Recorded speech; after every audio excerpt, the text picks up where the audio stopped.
for foster children. May is Foster Care Month. Cordelia Cranshaw was in the foster care system herself and wants to help others in that situation find their path to success. Cordelia is in here right now. Thank you very much for coming in and talking about your personal experience. Thank you. We appreciate you as always. So you entered the foster care system at an early age. Tell me a little bit about your experience first off. Oh man, my family has been through the ringer when it comes to being impacted by systems. At 5 years old, I first entered the foster care system. But what I found out later on in life was that my mom experienced the foster care system, and even her mother experienced abuse at a young age. Right. So it was it was generational for you. Yes.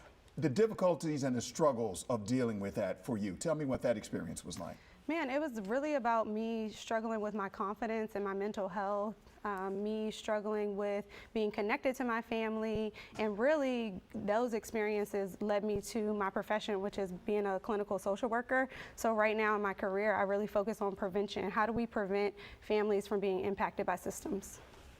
Also, now, while you were going, when you're growing up, you're going through this whole thing, you actually got into being into pageants and all these different things. Now, how did that all come together for you? Because this wasn't like something where you were like a child and you were walking around saying, I'm going to be in a pageant one day. Absolutely not. Not wearing hand-me-down clothes and not really knowing what I was going to eat the next day.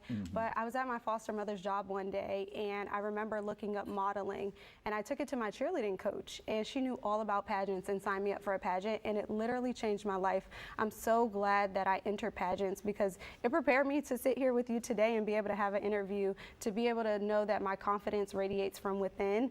Miss District of Columbia USA changed my life. Going to Miss USA and placing top 10 allowed me to have a platform to talk about the importance of making sure that families are staying together and that they're having the tools and the resources to thrive.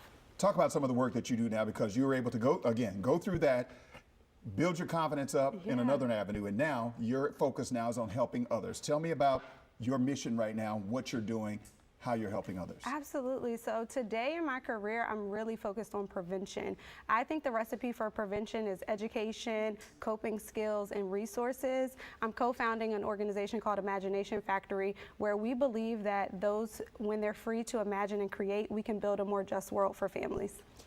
As far as young children who may be coming behind you, may be going through some of the similar things that you're doing, what kind of advice would you have for them, and what do you tell them about where you came from and where you went to? Yeah, well, one of the first things I tell them is that it's not their fault.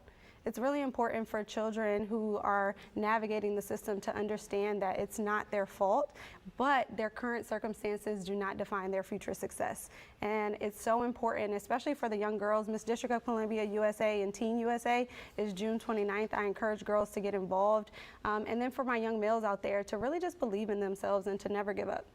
Where can they get more information about your everything that you're doing? Oh, follow me on Instagram, Cordelia D. Cranshaw. That's simple enough, simple enough. Thank you very much. I appreciate your time. Thank you. Thank you for all that you do, and thank you for coming in and talking with us. All right. WUSA 9 Weather Watch is sponsored by Morgan &